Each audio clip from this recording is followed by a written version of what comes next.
itong magkapatid na ito, dahil meron ng unit doon sa may Madriñan, sabi nila, huwag ka nang gumastos. Yung sabi, doon ka na lang, doon mo na ako puntahan sa unit ko. Tapos, nung nasa unit na siya, katatapos niya dito sa kuya, yung younger brother na doon sa may sala, nanonood sa sala, sa unit nila, ay siguro parang na-etchos din niya, parang kinikindat-kindatan niya, parang nakitaan niya, pinakitaan niya ng konting halaga. Alam mo, pagkatapos ng brother, nag-shower, habang nag-shower, yung other brother, chinelas din niya. Nakita ko ngayon sa deliberation nila sa Congress Diba si Sandro Marcos, si Congressman Sandro Marcos, ay nagsalita that he was terminating the deliberation ng hearing na yon on that particular budget hearing na 2.3 billion. Meaning, sa kanya, approve na yon. Parang gano'n, kumbaga ayaw na niyang wala nang question.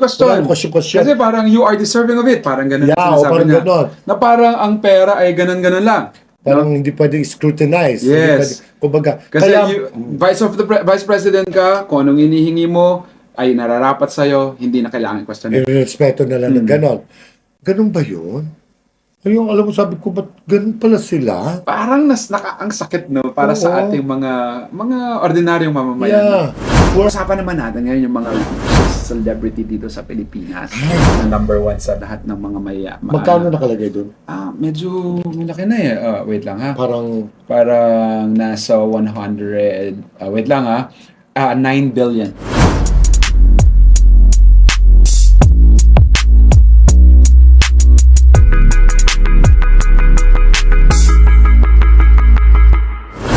I'll show this to my lawyer.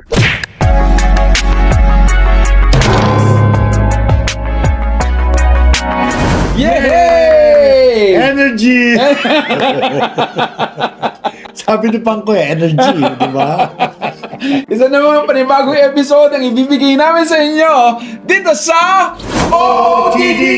Oras ng opinyon Talakayan at diskusyon with gumagaling na siya si Nanay Jobert Socaldito. Yes, wala naman akong sakit. Yes, of course, kasama ko mahal kong anak, ang nagpapasigla ng araw namin ni Pangkoy. Siyempre si Direk Chaps Manansala. Yon, yung mga nangyari sa ating live na naman ng nakaraang episode. Ang saya, no? Wish namin na may tatawid namin ng tama itong pag-uusapan natin. Okay lang. Pero bago na ng lahat, pasalamat muna tayo sa lahat ng mga bagong mga subscribers natin. Dami na, Lumalaki na tayo, Nay. Yeah. At sa lahat ng mga patuloy na nag-share ng aming mga episodes, maraming salamat. Tama yan, tama. Sige, basta patuloy lang kayo magtangkilik sa amin at kami na pong bahala magpasaya ng araw ninyo. Kung saan man kayong lupalop ng mundo. Siyempre, marami tayong mga OFWs na nakatutok sa atin. Kaya, thank you and you all take care, kung saan man kayo naroroon. Sa mga patuloy na nagsasabing kami ang nagbibigay ng mga pagpapawi ng pagkakamiss nyo sa Pilipinas, maraming salamat. Parang akong battle so, well. Alam mo, mga opinion namin dito ay pwede maging opinion din po ninyo. At saka sana po ay makapag-share kayo ng mga reactions niyo para the next time we'll be able to, di ba? May balik natin sa kanila ating pag-appreciate, di ba? At saka ang gaganda ng mga utak ng mga viewers natin. Ang tatalino kasi. Kaya nakakatuwa. Kasi nakakasabay kami. Pilit namin sasabayan yung talino ninyo. Kaya maraming salamat. Ang pag-uusapan namin ngayon, syempre medyo delikado din, it's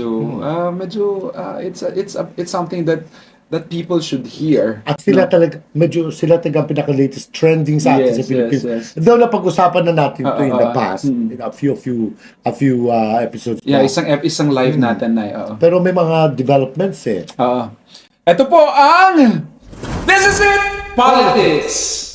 Na-approve na po finally ng mga kinauukulan ang 2.3 billion na hinihingi ng OVP, ng Office of the Vice President. Ano siya? Budget ng OVP or ito ay confidential fund pa rin? Budget na ng OVP. Yung confidential funds, that's 500 million. And we are talking about another money, that's 2.3 billion. Para saan yun? Ito yung mga sinasabi na ng mga proyekto ng Office of the Vice President. Kasama na yata itong sa DepEd. Yung sinabi nila yung mandate nila, yung may tatlo silang establishments na museum, museum, yung residence ng office of the yes. ng Vice President, at saka kung ano-ano man yun, may mga buildings pa na something. So, kasama na doon sa 2.3 Sana, hindi ko alam. Parang, basta umihingi siya ng 2.3 billion. Siyempre, ang umpisa niyan ay Kongreso muna. Pagkatapos ng Kongreso, Senado. Kapag naaprubahan na yan, bigay na sa kanyang opisina. At nakita ko ngayon sa deliberation nila sa Congress Di ba si Sandro Marcos, si Congressman Sandro Marcos, ay nagsalita that he was terminating the deliberation ng hearing na yon on that particular budget hearing na 2.3 billion. Meaning, sa kanya, approve na yon. Parang gano'n, kumbaga ayaw na niyang Wala nang question. Wala nang question. Kasi parang you are deserving of it. Parang ganun Yeah, ang sinasabi parang niya. ganon. Na parang ang pera ay ganun-ganun lang. Parang hindi pwedeng scrutinize. Yes. Hindi pwede, kumbaga, Kasi Vice President ka, kung anong inihingi mo, ay nararapat sa'yo, hindi na kailangan question. respeto na lang ng ganon. Ganon ba yun? Ayun, alam mo, sabi ko, ba't ganon pala sila? Parang ang sakit, no? Para sa ating mga ordinaryong mamamayan. Yeah. Where all this money come from, sa mga mamamayan. Pero sila pag nag-decide na on something, ganun lang kadali. How do they do that? They present, maglilist sila ng pagkakagastusan. Tapos, isasubmit nila. Tapos, wala ng deliberation. Wala nang approve na Na yung kagad. mga makabayan block at saka yung ibang mga hindi pabor na at hindi Opposition daw. Oo. ay gustong magtanong, pero syempre ay hindi na pinagbigyan at pinabayaan na lang na maaprubahan ng ganun. That's not fair. Nakakalungkot. Lalo na sabi ko nga sa inyo, binoto ko si Sara Duterte dahil naniwala ako sa kanya noong mga panahon na yon. And at the same time, pambalanse siya sa maraming bagay. At the same time, may mga bagay na nakitaan ko sa kanya noon na dahilan ng pagboboto ko sa kanya. Oh, kasi yesterday was a different story, but today is also different. Kasi bago ako pumunta dito sa ating pagsushoot na ito, ay sabi ng tita ko, hi Tita Loret, sabi niya, ang mahal daw ng binili niyang ampalaya, ang mahal ng sili, ang mahal ng sibuyas. Parang yung dati-rating 1,000 or 2,000 na pamalengke namin. Sa palengke to na yung dating 20 pesos na yung kulay green na Sili? Yung pipino? Parang Hindi ako yung pipino. Parang ngayon 60 pesos na. Ang palaya na dating 50 pesos, 160 pesos na per kilo. Sobrang mahal yung mga inilalagay na hapag sa ating kainan. Sa mga ordinaryong hapag lang tunay na Sa mga mahihirap pa ito, Sa mga mahihirap. Hindi, sabi naman nung isang kakilala ko, mas ginugusto na lang niyang bumili sa karinderya kung 2 at 3 lang naman silang kakain kaysa sa magluto Makakatipid sila. Tapos meron tayong pinag-uusapan na 2.3 billion. Nakaswal lang. No? Hindi sa atin naman wala namang problema Even if it takes 5 billion kung kinakailangan talaga. Kung kinakailangan talaga. Kung malinaw lang sa tao. Alam mo, tama yung sasabi ni Congresswoman, party list Congresswoman, Franz Castro, na gusto lang niyang marinig ng mga tao why she voted no. But why can't you give it to her? Diba? For her to explain. Not because nag-oppose lang siya.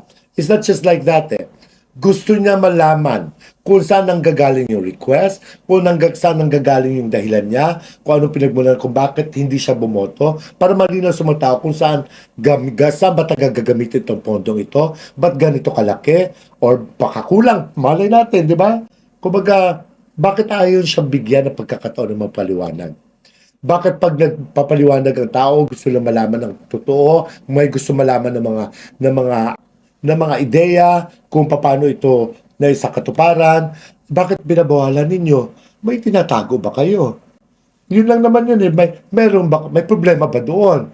Like si Risa Ontiveros, just because she is asking on behalf of many, baka sabihin nyo, kontrabida lang siya palagi. Pero ang taong bayan po ay nararamdaman ng hirap ng buhay. Tapos, kailangan malaman ng mga tao kung saan napupunta itong mga budget na ito because it's not just the Office of the Vice President na may budget. Alam ko ang Office of the President has 10 billion budget. At saka these are unliquidated by COA. Alam mo yun? Because ito yung mga emergency funds nila. Marami sang ganyan Dati, ang may confidential funds lang ay ang Office of the President. Ngayon, meron Hindi ako na, si Vice President. meron si Vice President. Meron. Oo. Panahon ni Gloria Macapagal-Nay na 5.1 million siya. Oo. Panahon naman ni Fisto Gingo na 5.1 million din.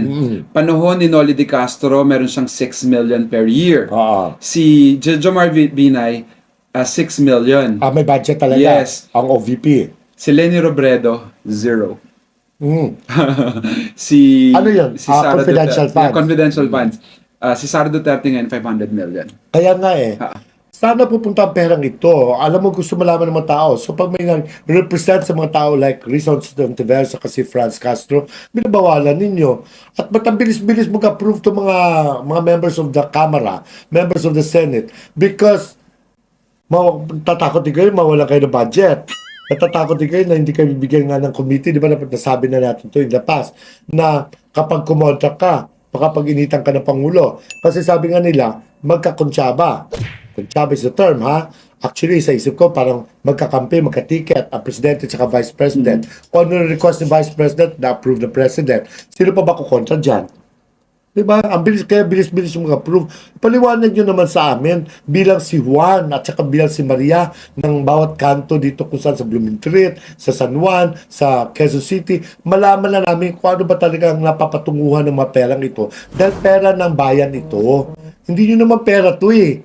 Kung sana nakakaramdam tayo na hindi tayo nahihirapan. Oo. Kung sana meron tayo palaging pera na para, lalo na yung mga mahihirap na kababayan natin. Sobrang dami hirap. Ang poverty level natin sobrang taas. Kasi inisip ko na kung yung mga pera na yon isa-subsidize nila dahil sa mga pagtaas ng mga bilihin na to. Bakit hindi? Why Pwede, not? di ba? Para mas bumaba. Limbawa, ang sile na dating magkano lang ay ngayon ay nasa 700 pesos per Kaya nga, kilo. sabi nga nila, kung ito ay, sabi nga, okay, may mga global issues pa tayo, di ba? Kaya global problem talaga ito pagtaas sa mga bilihin because of the fuel, because of... Tapos nadagdagan nyo pa. At hindi na ba sa dagdag, talagang ginugud-gud nyo na kami sa, sa putik, sa kawalan.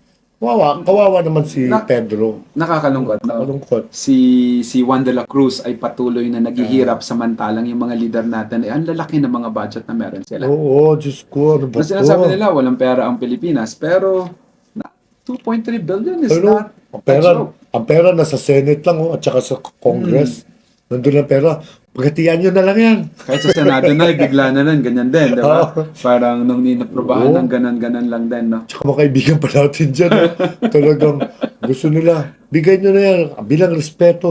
Tradisyon na natin. Kaibigan natin naman ngayon, pero nakakalungkot. Oh my God.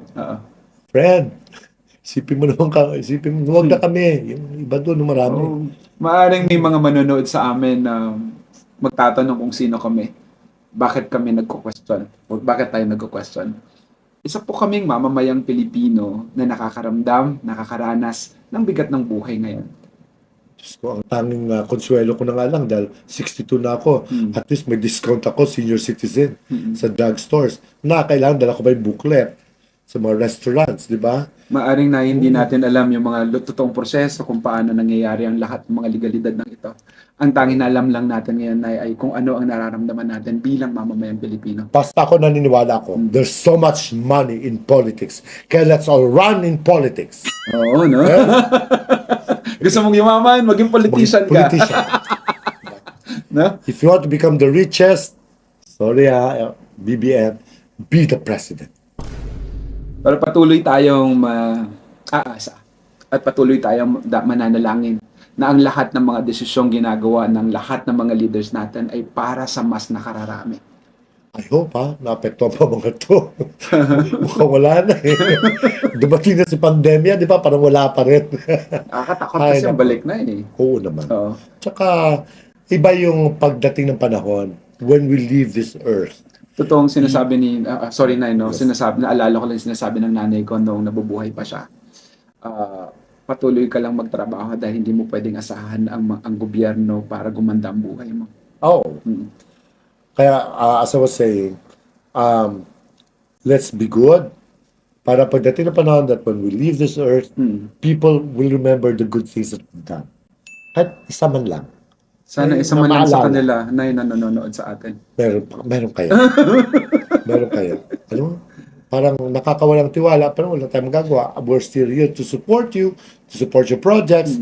Pero kapag hindi tama, hindi rin kami papayag. May maririnig at may masasabi tayo, no? Hindi talaga tayo Sa pwede mga ka-OOTD namin na nanonood ngayon, sa mga may mga 2 cents na gusto nyong marinig or mabasa, pwede po kayo mag-comment ngayon at Yeah. sabihin niyo kung ano ang, sa tingin nyo, tama po ba na may 2.3 billion na ganoon kabilis na inaprubahan ng Kongreso at ng Senado? At bawal tanungin.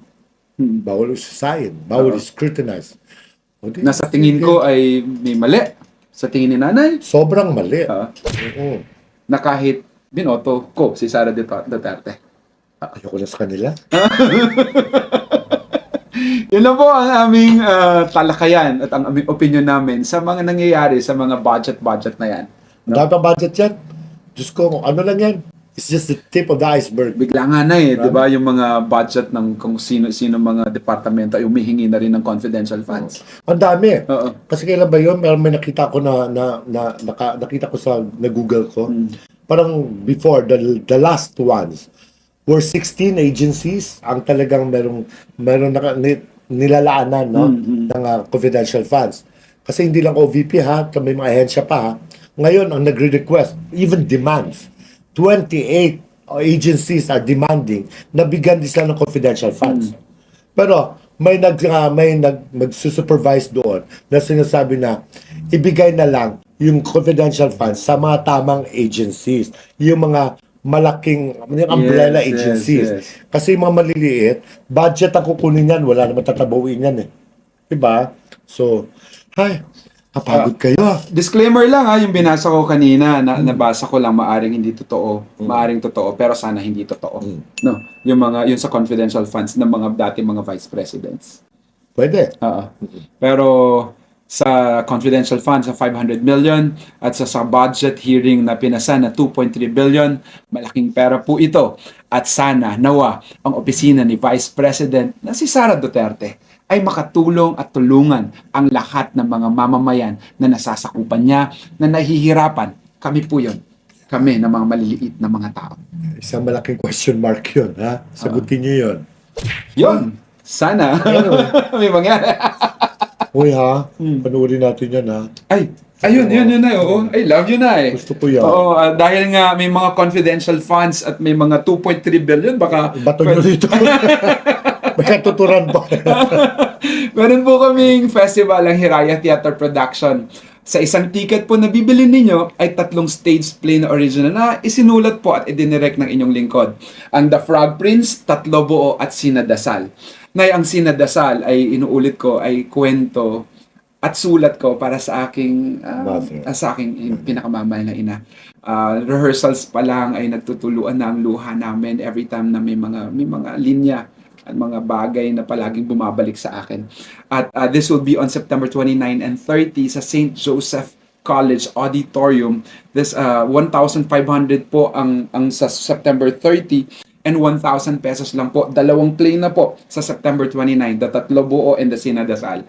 Alam mo yung pakiramdam na night, 3 shows ang panonoorin mo, parang, ano mo yung parang, yung artist ang pakiramdam mo, no? Fiesta yun para sa mga enthusiasts. This is our 18th year at ito yung ang offering ng Hiraya Theater Production. Sa mga gustong makakuha ng ticket, pwede nyo po akong i-message Chops Manansala or sa aming Facebook page sa Hiraya Theater Production, or you can buy your ticket at ticket2me. At saka pwede rin doon sa mismong venue. Sa venue. Yun. Basta mark the dates, ha? September 29 and 30. Yung oras na 1 p.m., 4:30 and 7:30 sa Sabado. Pag sa 29, 4 p.m. and 7:30. Nako, kailangan maaga tayo doon. Yun. At sana yung sa confidential fund at saka sa fund na yan, maibigay kami ng konti, no? Para sa mga gustong mamanood, Ano no? lang yan? Diyos ko, walang Just a tip of the kulangot lang yan, no? Diyos ko na. Yun. Yun lang po ang aming 2 cents tungkol sa usapang politics. Sana, yung sa ating mga kasamahan dyan, mga subscribers natin, tsaka mga viewers natin, sabi nga ni Direct Chap, mag-comment kayo, your 2 cents is not just 2 cents. Para malaking bagay sa amin yan. Para malaman ng mga tao that we are all involved here. Magsama-sama tayo. We're not here to revolt against Of them. course. We're here to know the truth. Ano ba talaga? Do we deserve this? Do they deserve that? O ganyan. Kailangan malinaw lang. At patuloy tayong aasa na ang pag-approve ng budget na ganoong kalaki ay para sa maraming mamamayang Pilipina. Gutom na gutom ng bansang ito. Yun na. Okay? Yan. Ngayon na, punta naman tayo sa latest bihis ng showbiz. Showbiz! Ngayon tayo pinag-uusapan natin, no, yung kanina, yung mga kaperahan, yung mga, mga 2.3 billion and all. Pag-usapan naman natin ngayon yung mga celebrity dito sa Pilipinas. Ay, mga artista na. Celebrities, not necessarily artista. Yes, celebrities. Pero close to showbiz. Yeah, mga showbiz pa rin, no? Showbiz pa rin na sila. Ang number one na pag-usapan natin isa sa mga pinakamayaman ay si Manny Pacquiao. Not, I don't think, ngayon. Kasi ang laki ng ginastos niya sa campaign. Laki na naubusan. Alam ko, anak. Yes. Maraming siyang utang ngayon. This is Maraming siyang utang. as of July of this year na eh. Yeah. Kasi as far as I know, I even have a friend na alam ko hanggang hindi pabayad yung 15 million na inutang ni Manny sa kanya. Nagamit yata during election time. I don't know kung... I'm sure he still has the money, pero ayun yun ang mali eh. Nakinig sa kasi mga sulsol, mga friends niya, na hala, takbo presidente, akala naman mananalo siya. Siya ito namigay. Mood talaga, napansin mo? Pera niya. Pera niya. Mga thousand, bawat tao na pupunta sa mga auditoriums, diba, mga gymnasium. Alam ko, laki na natalo sa kanya dito, naubos. So, meron pa naman siya ibang properties, pero alam ko marami siyang utang. So, I don't know if he's still one of the top 10 richest. Well, based on records na siya pa rin ang number one sa lahat ng mga Magkano nakalagay doon? Medyo malaki na eh. Wait lang ha. Parang nasa 100, wait lang ha. 9 billion. Ay, wala. That's a lie. That's a lie. Pero, pwede siguro kasama pa rin, pero hindi na gano'ng kalaki.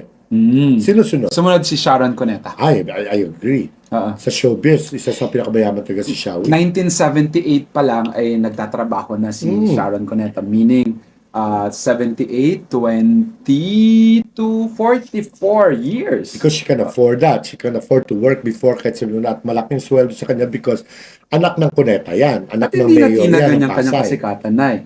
Lahat ng mga ine-endorse niya, lahat ng mga bagay na ginawa niya sa pelikula, sa TV, ay talagang nag-hit. Yeah, because nga, galing siya sa angka na may pera.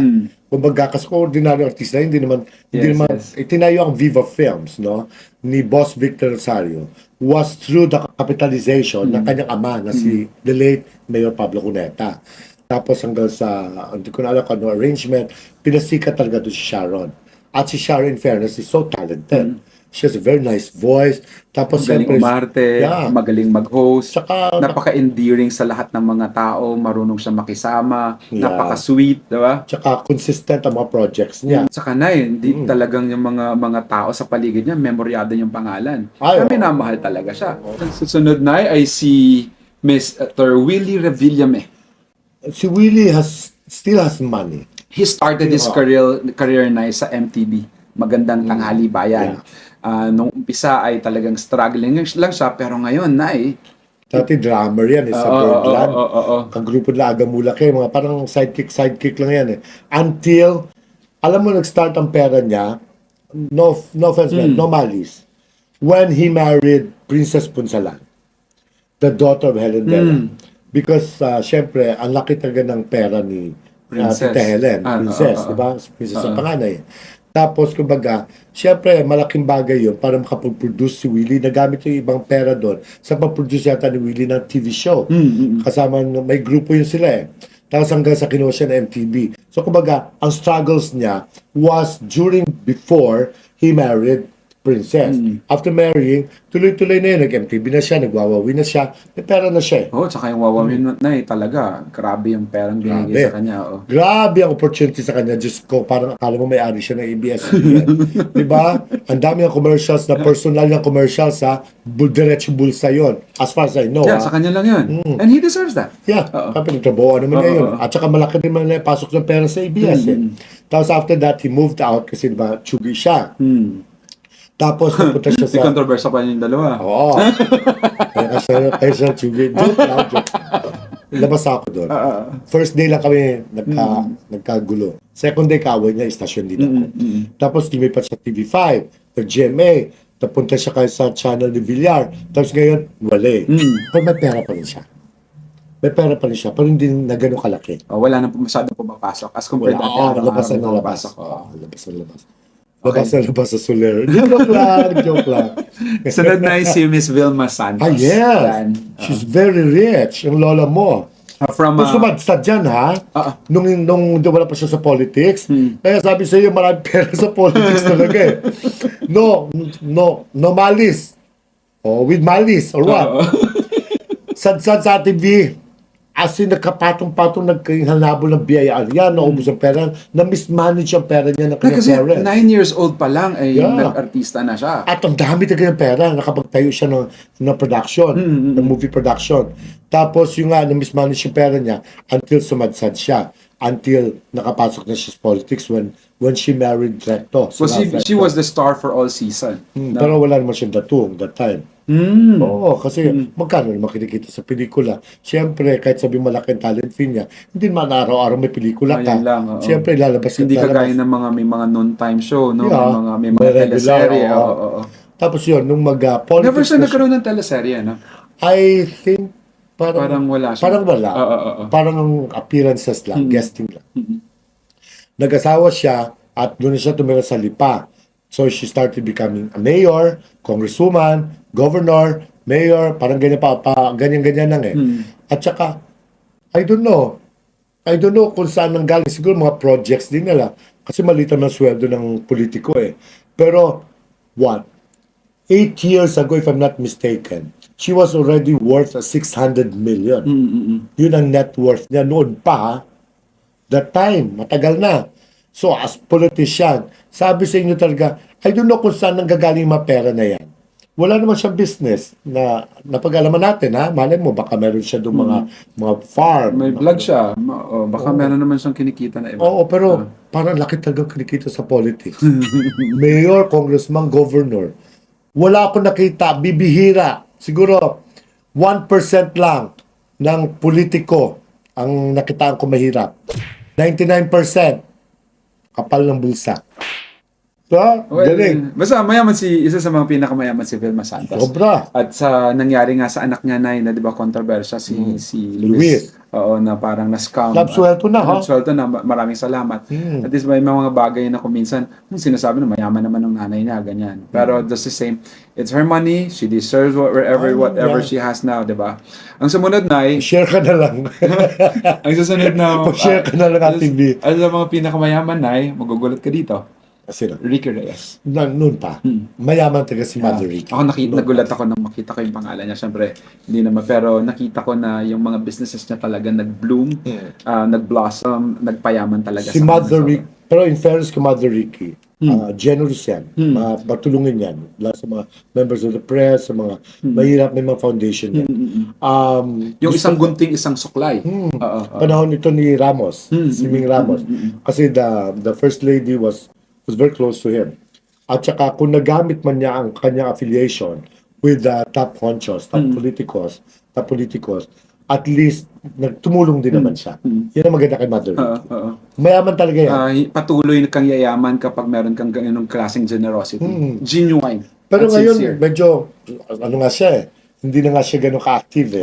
Kumbaga, taking it slow. Pero andyan pa rin naman. Pero mayaman pa rin siya. Mayaman pa rin siya. Mayaman pa rin siya. At marunong siyang humawak ng pera niya. Yeah. Kahit patuloy siya at tumutulong sa ibang tao. Tama. Sumunod na of course, si Bossing Vic Soto. Ay, oo. Mayaman talaga si Bossing Vic. Sobrang pera niya, daming pera niya. Imagine mo, sobrang pera niya, nakabili pa nga siya ng stocks na ABS eh. Kasama siya sa mga stockholders ng ABS-CBN, ha? Kahit taga-GMA siya noon. Bago siya magsara, nakita ko yung list. Nakita ko talaga yung list, under pangalan Boss Vic. Bossing Vic. Marami pera yan because marunong siya umawak ng pera niya. At saka marunong siya mag-invest when he does movies. May mga movies siya ng mga Metro Manila Film Festival na talaga nagpayaman talaga. Pumatok talaga. At siya producer. Tsaka hindi siya bayad na artista lang siya. isa siya sa mga producers. Oo. Kaya ang laki na kinita niya. At patuloy pa rin siyang kumikita hanggang ngayon. Oo. Kahit yung mga controversial sa mga pinagdadaanan, ang yaman-yaman pa Ano rin. kayo ginagawa na sa marami pera, no? Ako nga rin na no? Parang pag may mga ganun kang halimbawa, isang billion, paano ka ba mabubuhay? Dami ko siguro boyfriend. Joke lang, ha? Huwag mga conservative dyan. Dami ko siguro boyfriend. Tutulungan. Speak of boyfriend, Nay, nasusunod na nalistahan natin ay si Miss Chris Aquino. Ay, noon pa. Na walang boyfriend ngayon. Yan naman, kung gusto magka-boyfriend, bukas meron na eh. Diba? Kasi marami nakaabang. Pero si Chris, pera niyan. Pera niyan. Siyempre, Naging presidente ang kanyang nanay, ang kanyang kuya. Diyos ko, tsaka hindi siya nawala ng project. Ah. Diyos ko, magkano kontrata niya dati sa ABS-CBN. Oh? Oo, laki-laki ng kontrata niyan. Tapos yun, nga lang, sabi natin na, alam mo, wealth is nothing eh. Kapag health mo ang tinamaan eh. Ito mo si Chris, di ba? Sabi nga natin, siguro kung papipiliin nga siya eh, na between being rich Or healthy. baka sa ngayon pipiliin niya, healthy na lang siya eh. Yung wag naman sobrang hirap. Yes, Yung gano'n, no? Kasi in fairness naman kay Chris, in fairness sa, kahit lukaretin yung babaeng yan, in fairness to her, she has a good heart din naman. May good heart yan sa mga taong, kapag type lang yan, tulungan. Tutulong yan. Pinipili lang. Pinipili Pero lang yan. at least meron siyang ganoong way. Kahit papano. At saka ako naman, ba't ko tutulungan yung isang taong hindi ko gusto? Diba? Kung tulad ng isang nabanggit natin na una, Oo. hindi marunong tumulong talaga yun. Hindi masyado. Kripo talaga. Anyway, okay. Chris, pagaling ka. Oo, kapatid. pagaling sana siya kahit may isa siya pa rin siya sa pinakamayaman, ang pera ay iiwan pero yung araw-araw na mabuhay ka na healthy Oo. ay different na. Sana gumaling si Chris. Yun. Kahit na away bati kami niya. Ang susunod na ang isa sa mga itong artista na to na nung una ko siyang nakita sa personal, parang na-stop ako. Kasi sobrang Starstruck. na-starstruck ako. Si Miss Lucy Torres. Kabait pa yan. Kabait yan. Sa politics din sila yumaman. Pamilya niya politiko na. I know their family in Ormoc. Regular family. May konting kabuhayan. Yung kumbaga, wala pa sila ng Richard Yes, Gomez at yes. time. Hindi mo sila ganun kayaman. Tama lang. Yung above average. Tapos si Richard din naman, siyempre, nag-artista. Tapos yumaman si Richard, kaipon talaga yan. Naging sila, pero mas lalos lang yumaman when they're both in politics. Ang politics talaga, sabi sa inyo, mag-artista. Ito pa na politiko susunod. kayo. Another politics! Aking parang kapatid ko si Bong Revilla. Si Bong ay mayaman because namana naman ito sa kay Daddy Ramon. Si Don Ramon na nakaipon talaga. Nakapag-invest talaga. Kanyang Imus Productions, nakapag-produce ng napakarami mga blockbuster movies before na nakaipon talaga. Kaya nakapagpatay sila ng iba't ibang negosyo, mga properties, nakabili sila. Plus sila Bong ay nag-artista si Bong, sumikat din naman kasi si Bong. 1995 na naging vice governor na siya ng Cavite. Yes. Tapos before that, syempre, one of the highest paid actors ay si Bong Si Revilla.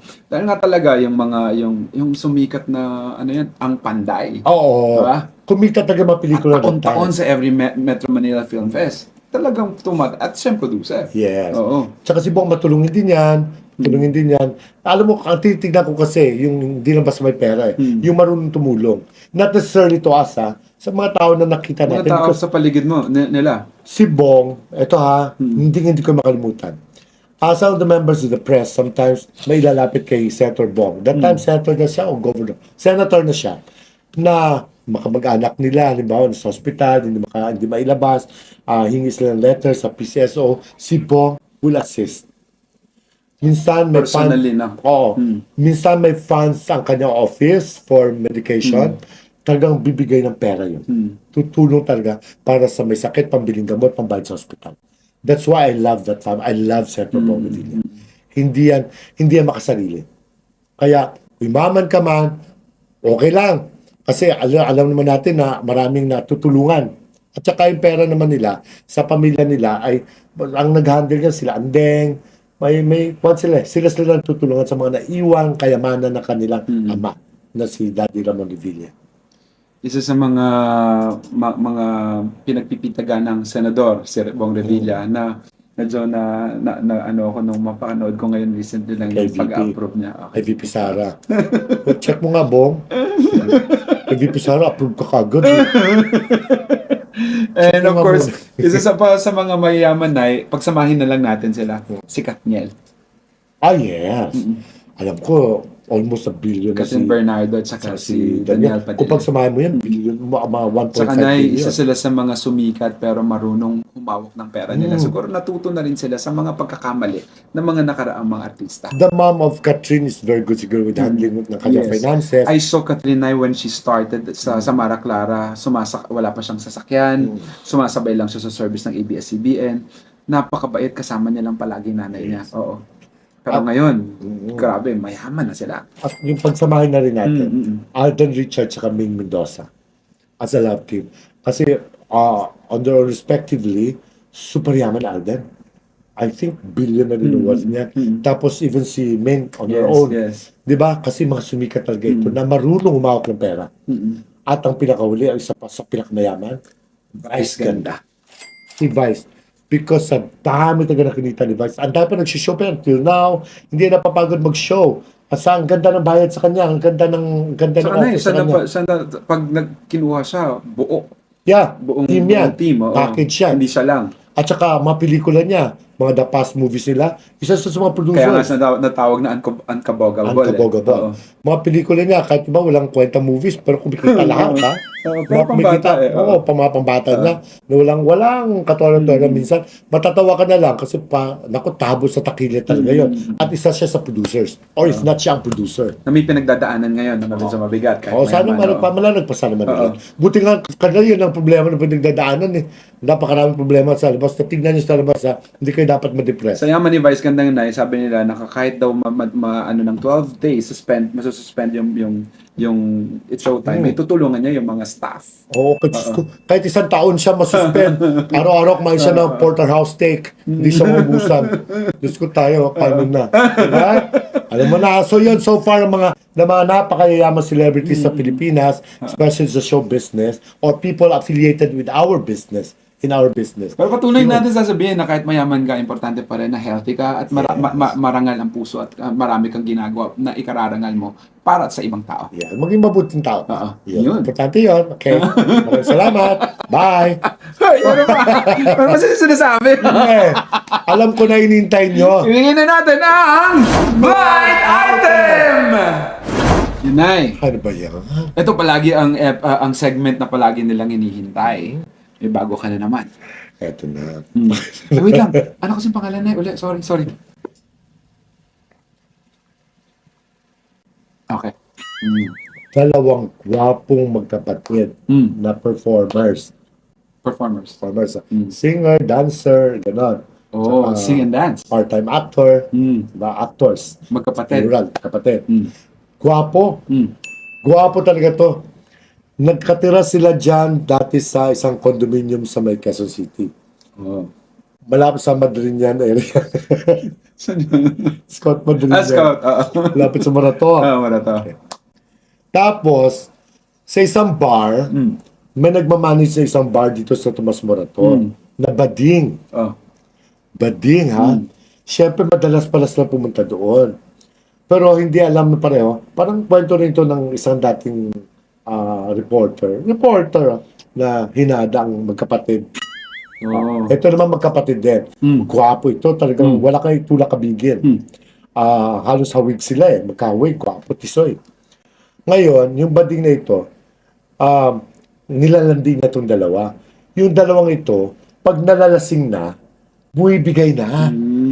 Pero kapag hindi sila lasing, hindi mo talaga, parang friendly na sila. Pero pag nalasing na, nayayaya na niya. Mabilis. At saka, ang budget lang niya binibigay, 5K. O, 5K. Naging jowa niya, yung kuya. Jowa niya. Jowa na kapag halimbawa type niya, gusto niyang tikman, dadalhin niya sa hanapan niya maliit, murang motel. Pero, itong magkapatid na ito, dahil meron ng unit doon sa may Madriñan, sabi nila, huwag ka nang gumastos. Yung sabi, doon mo na ako puntahan sa unit ko. Tapos, nung nasa unit na siya, katatapos niya dito sa kuya, yung younger brother na doon sa may sala, nanonood sa sala, sa unit nila, ay siguro parang na-etches din niya. Parang kinikindat-kindatan niya. Parang nakitaan niya, pinakitaan niya ng konting halaga. Alam mo, pagkatapos ng brother, nag-shower. Habang nag-shower, yung other brother, chinelas din niya. Grabe, tuhog in one night. Sa alagang 5,000. Ayun, mas mura yata. Mas mura. Yung mas mahal yung kuya. kuya. Ito kasi, ano lang to eh, side show. Biglaan lang. Biglaan lang to eh. Ba, inabutan yata yung na 3K. Yung isa 5K talaga. So yun, nakakagulat kasi to this day, hindi yata alam na magkapatid na. Hindi alam yata ng kuya na nahada yung kanyang younger brother nito. Kasi may asawa na sila. May asawa na sila. May asawa na May sila. clue ka aside from may asawa na sila? Oh, ang gwapo nila. May Minsan dalawang may M. mga mall shows pa sila eh. Ay, sorry. May M ba sa mga pangalan at apelido nila? Wala. Walang M? No, ito to. Pakialam. Sorry! Wala akong pakialaw. Sige. G. Ano ka ba? Okay. May G. Walang M. Totoo? Guys, ako sa masyorma ako dito ha. Basta, May gwapo sila. May M, may R. Buti nagdagat mo. Walang R, walang R. Wala nga na. Meron! Meron sa pangalan. Meron sa pangalan. Kapatid. Meron. Okay. Kapatid yan. Ang daming clue niyan. Kapatid gwapo, Tisoy. Importante na yun. Tisoy! Patay na naman tayo dyan. Kung ano man yung ginawa ni nanay, it's their choice. Oo, pero kakaloka, diba? Swerteng bading. No? Sa 10K, 8K lang. Na-package na Bakit sa lang. mga kapatid? At celebrity. Oo, no? Oo. Hindi ito ordinary standby siya. Kaloka. Sana kaya sila ngayon? Mag-comment na po kayo kung sino man po yung ninuhulaan ninyo. Pa-text nga. Yan ha, may blind item tayo ha. Sana mahulaan nyo. Kung di nyo mahulaan, isipin nyo lang, nako, yummy talaga. Sigurado Nakakatuwa. mahulaan nila, Nay. Lahat ng mga blind items natin, nahulaan ng mga 2 or 3 na isinishare nila sa comment section. Okay, kayo mga magkapatid ha, baka mapanood nyo ito, huwag kayong magalit sa akin. Dahil kilala ko yun. Lalaki naman sila. Oo, lalaki. Walang mawawala sa akin. Nangyayari yung mga bagay ko minsan na out of the blue. Bayad naman kayo. Na honorarium mo.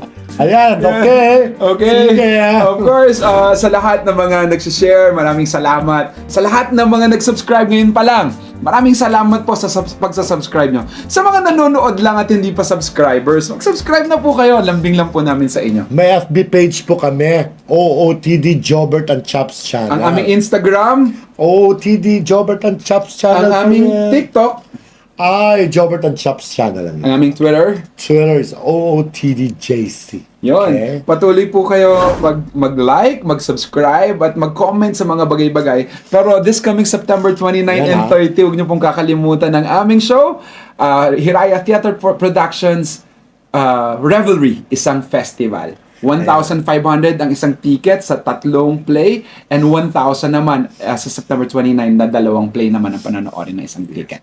And Yun. catch also our show on October 1 sa The New Music Box dito sa Timog at okay lang, tama na yung poster. Sa October 1 sa Timog sa New Music Box ang A Song for You with Miss Malubari with guests Fron Alcano and Kiel Alo at ang musical director ay si Senyor Butch Miraflor.